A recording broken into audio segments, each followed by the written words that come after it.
मी स्वतः गृहराज्यमंत्रीपद स्वीकारल्याच्या नंतर बहुतांश महाराष्ट्रामध्ये असलेल्या कमिशनरमध्ये स्वतःच आम्ही बैठका घेतलेल्या आहेत।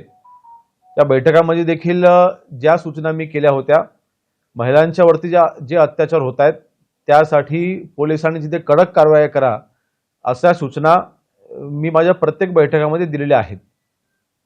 नक्कीच काल जे काही वक्तव्य मी केलं त्याचा विरोधकांकडून हा विपर्यास केला जातोय। ज्यावेळेस मी तिथे स्वारगेट येथे गेलो त्यावेळेस एक गोष्ट लक्षात आली की रहदारीचं ती जागा आहे आणि अशा रहदारीच्या जागेमध्ये जर का आमच्या बहिणीवरती अत्याचार होत असताना कोणी ऐकलं कसं नाही, कोणी मदतीसाठी धावून कसं गेलं नाही, हा प्रश्न जेव्हा म्हणजे त्या पोलिसांना विचारला त्यांनी जे मला उत्तर दिलं ते मी काल माझ्या प्रेसमध्ये मी सांगितलं होतं।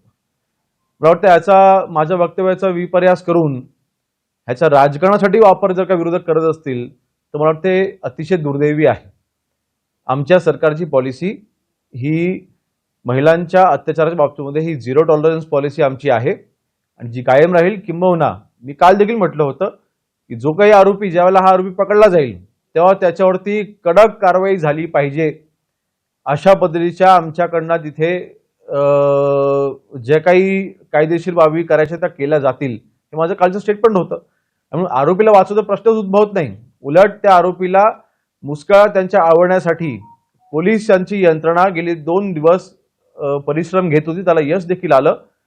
आणि शेवटी गृहराज्यमंत्री म्हणून माझं तिकडे जाण्याचा उद्देश देखील हाच होता की पोलिसांच्या मार्फत जी कारवाई केली जाते ती योग्य आहे की नाही त्याच्यावरती लक्ष ठेवण्यासाठी किंवा लवकरात लवकर त्या आरोपीला पकडा, त्याच्यावरती कारवाई ही कडक झाली पाहिजे ह्या सूचना देण्याकरता मी तिथे आलो होतो। त्यामुळे आरोपीच्या बाजूने आमचं सरकार आहे की आरोपीला वाचवण्याचा जो प्रयत्न करताय असे जे आरोप आमच्यावरती होत आहेत ह्याचं मी खंडन करतो।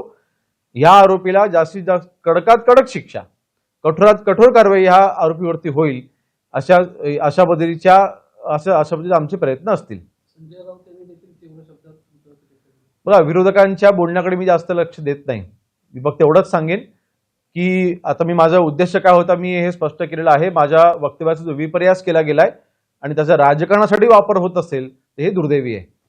तर माझ्या कालच्या वक्तव्याचा विपर्यास केला गेला असं योगेश कदम यांनी म्हटलेलं आहे आणि आरोपीला कठोरात कठोर शिक्षा व्हावी यासाठी प्रयत्न करणार असल्याचं त्यांनी सांगितलेलं आहे। एबीपी माझा, उघडा डोळे बघा नीट।